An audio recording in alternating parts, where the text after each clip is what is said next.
শেষ এক দশকে ব্রাজিল দলে যত মিডফিল্ড তারকা এসেছেন তার মাঝে একমাত্র খেলোয়াড় হলেন ফিলিপে কৌতিনহো, যে কিনা ভক্তদের মনে আলাদাভাবে জায়গা করে নিয়েছেন। অনেকদিন ধরে জাতীয় দলের বাইরে থাকলেও এখন ব্রাজিল ভক্তরা কৌতিনহোকে ব্রাজিল দলে দেখার জন্য অধীর আগ্রহ নিয়ে অপেক্ষা করছেন।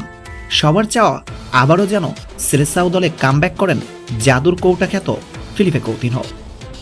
অবশেষে অপেক্ষার অবসান ঘটতে পারে। আবারও ব্রাজিল দলে খেলার জোর সম্ভাবনা রয়েছে ফিলিপে কৌতিনহোর। এই মৌসুমে কাতারের ক্লাব আল দোহাইল ছেড়ে পাড়ি জমিয়েছেন নিজ দেশের ক্লাব ভাস্কো দা গামাতে, যে কারণে আরও একবার জাতীয় দলের দরজা খুলে যেতে পারে কৌতিনহোর জন্য।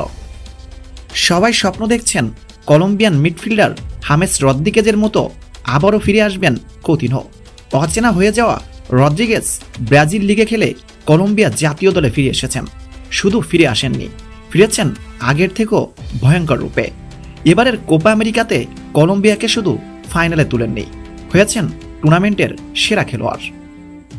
রদ্রিগেজ পারলে কৌতিনহো কেন পারবেন না? কারণ এই কৌতিনহো তো এমনি এমনি ভক্তদের ভালোবাসায় সিক্ত হননি। লিভারপুলে খেলা অবস্থায় দূরপাল্লার শটে একের পর এক ম্যাচে ফুটবল ফ্যানদের আনন্দ দিয়েছেন। তবে বার্সাতে পাড়ি জমানোর পর নিজের পজিশন হারানো, ইনজুরির সমস্যার কারণে নিজেকে আর প্রমাণ দিতে পারেননি। লোনে বায়ার্ন মিউনিখ, অ্যাস্টন ভিলাতে গেলেও শেষমেশ তার ঠিকানা হয় এশিয়ার দেশ কাতার ক্লাব আল দোহাইল। তবে এই মৌসুম থেকেই কৌতিনহো খেলবেন ব্রাজিলিয়ান ক্লাব ভাস্কো দা গামাতে।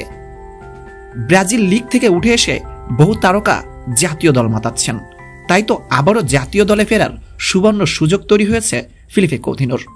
যদি ক্লাবে নিজেকে চেনাতে পারেন তাহলে আবারও ব্রাজিল দলে খেলতে দেখা যেতে পারে জাদুর কৌটা খ্যাত ফিলিপে কৌতিনহোকে।